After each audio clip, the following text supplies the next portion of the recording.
Olá pessoal, esse vídeo irá falar sobre a questão da OMC, sobre os acordos, particularmente na rodada de Doha, os bastidores dessa negociação. Eu vou me basear neste livro aqui, do Paul Bluestein, tá? O livro Desventuras das Nações Mais Favorecidas. Ele fala das negociações que envolveram a rodada de Doha, que antecederam, as expectativas. Ele entrevistou várias pessoas que participaram das negociações, políticos, diplomatas, empresários. Então é uma pessoa que está bastante influente, né? Inclusive tem aqui o prefácio do embaixador brasileiro Roberto Azevedo, né? Tecendo altos elogios ao livro pela imparcialidade com que ele tratou os temas, né? Esse livro é publicado pela Fundação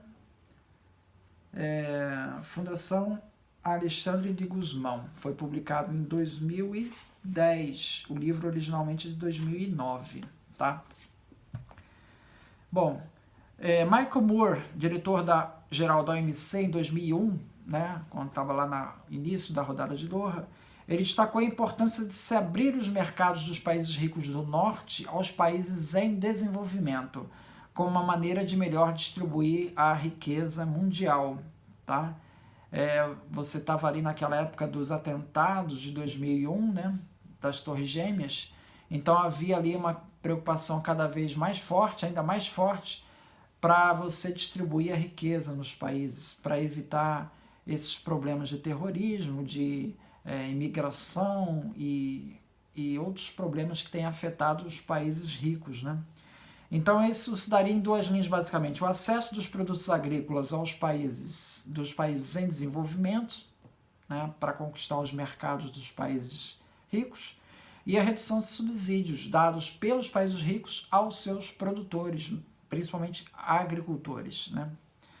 Bom, de 2001 a 2008, ficou claro que essas ambições não se concretizaram. O Paul Bluestein diz assim: as pomposas ambições expressas em 2001 para um acordo comercial que reduzisse a pobreza tornaram-se quase que risivelmente implausíveis. Ele vai mostrar isso por quê, né?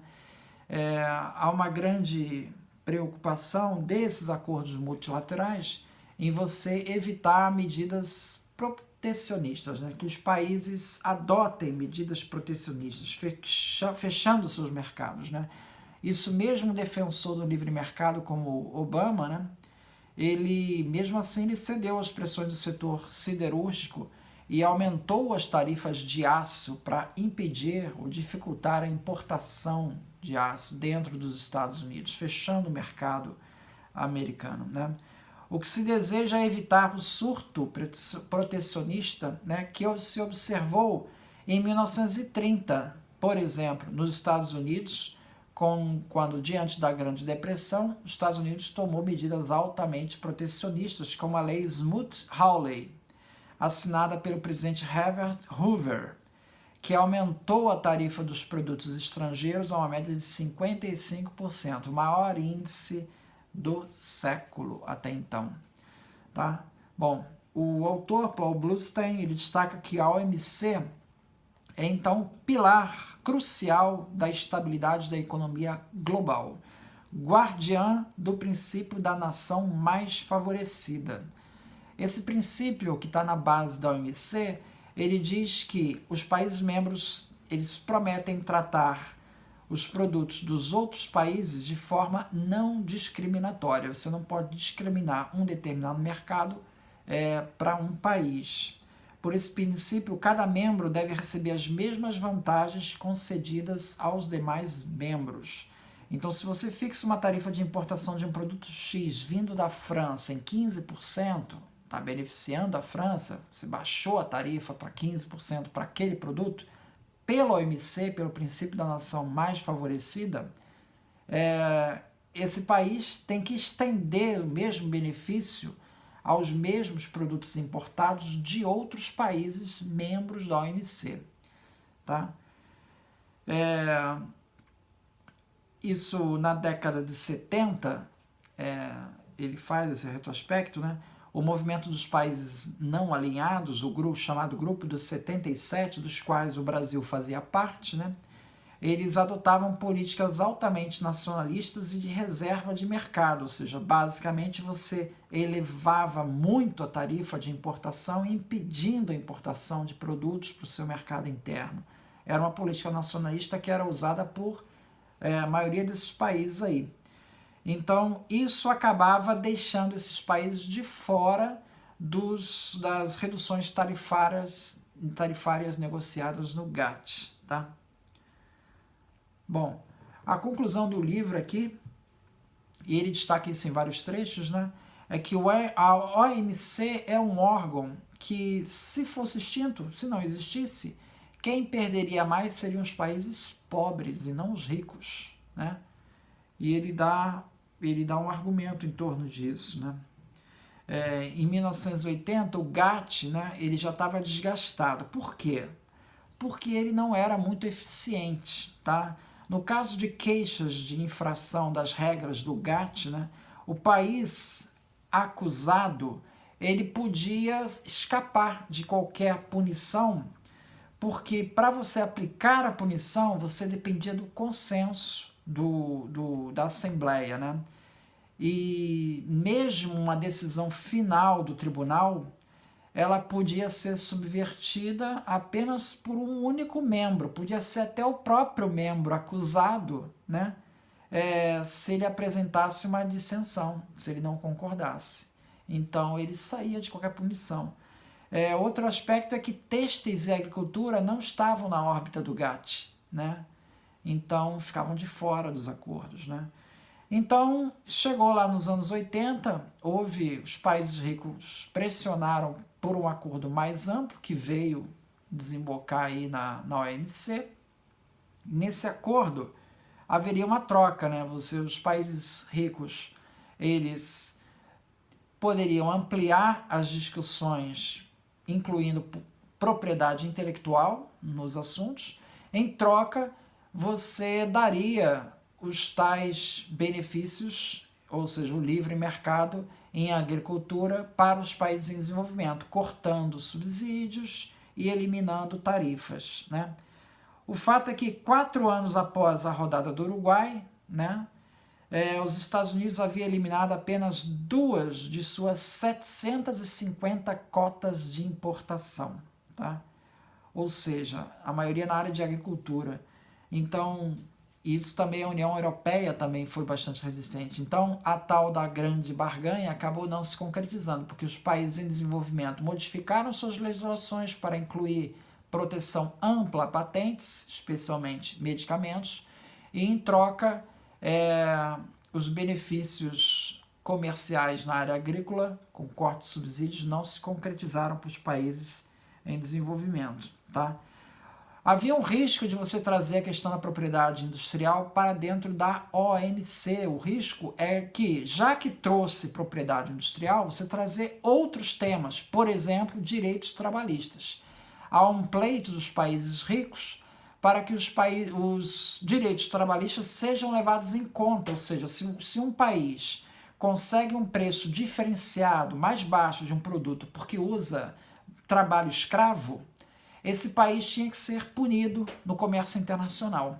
Essa discussão foi pleiteada pelos países ricos, mas os países em desenvolvimento, Brasil e Índia incluído, sempre foram contra a incluir essa pauta. Então, quando você inclui a pauta de propriedade industrial, havia o temor de que você também incluísse essa pauta de direitos trabalhistas, o que acabou não acontecendo. Essa pauta está fora de discussão, não é trazido para os fóruns multilaterais, tá? O Brasil, em 1999, foi um dos poucos países a defender a rodada de Doha, né? Você aprovou a OMC em 95, e a rodada de Doha, então, ela viria para tentar melhorar os termos de troca internacional para favorecer os países em desenvolvimento. Os países em desenvolvimento eram céticos sobre isso, o Brasil assumiu uma postura de que ele apoiava essa rodada de Doha, tá? O Brasil, na época, ele se destacava internacionalmente pelo modelo de distribuição de medicamentos do coquetel de AIDS, tá? a epidemia da AIDS estava se alastrando na África do Sul e outros países da África, e o Brasil queria que o texto fosse modificado da OMC, do TRIPS, né, para dizer o seguinte: nada no acordo sobre TRIPS impedirá que os membros tomem medidas para proteger a saúde pública. Então ele queria mais facilidade na aplicação das licenças compulsórias, que na prática estavam muito difíceis de ser implementadas pelos países em desenvolvimento, porque era muita pressão contra. O texto final acabou sendo um pouco abrandado. Em vez de nada no acordo impedirá tomar medidas, né, ficou mais abrando, ficou: afirmamos a capacidade de um membro de usar integralmente os dispositivos de TRIPS que permitem a flexibilidade para tratar crises na área da saúde pública. Então, basicamente, ele está reforçando o que já estava lá em TRIPS, mas, de qualquer maneira, houve um avanço no texto, que isso permitiu, facilitou mais a possibilidade de licenças compulsórias. Tá? Houve um avanço em TRIPS, nesse acordo, nessa nova redação. E o texto deixa bem claro que um dos principais articuladores nessa discussão foi o Celso Amorim, representante brasileiro, que tomou a dianteira nessa discussão, tá? Que é retratado no livro como um diplomata bastante experiente. Então, após esse reconhecimento da ação do Brasil, esse protagonismo do Brasil, e paralelamente ao crescimento da economia brasileira, vamos lembrar que o boom de commodities ocorre exatamente em 2008, 2009, então a economia do Brasil está crescendo. Isso levou a uma redefinição do papel do Brasil nesses fóruns internacionais. As decisões até então eram tomadas por 4 países, né? Era o Quad, né? Que era Estados Unidos, União Europeia, Canadá e Japão. Eles é que bolavam as mudanças a serem feitas dentro da OMC e levavam para a Assembleia. Primeira discussão partia desse grupo de 4. Com esse protagonismo do Brasil, o Brasil acabou se incluindo no Five Interested Parties em 2004. Ele passou a fazer parte desse grupo que também discutia, né? Em 2007 o Brasil estava lá no G4, em 2008 o Brasil estava lá no G7, Estados Unidos, União Europeia, Brasil, Índia, Austrália, Japão e China, tá? Discutindo ali na frente, né? As negociações do que vai ser acertado, tá?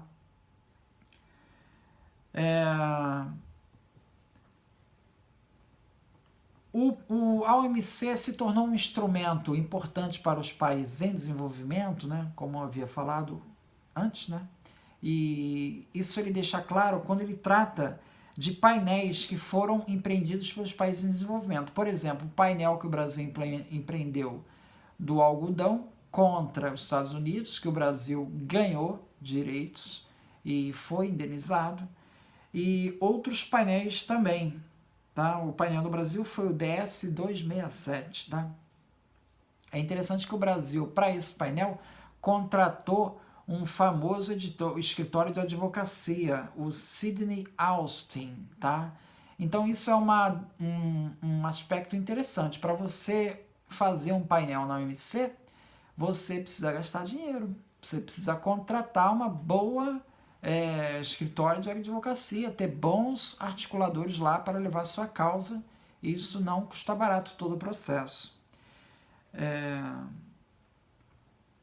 Em Antigua e Barbados, um outro exemplo, no painel DS 285, ganhou o painel nos Estados Unidos na área de jogos de azar.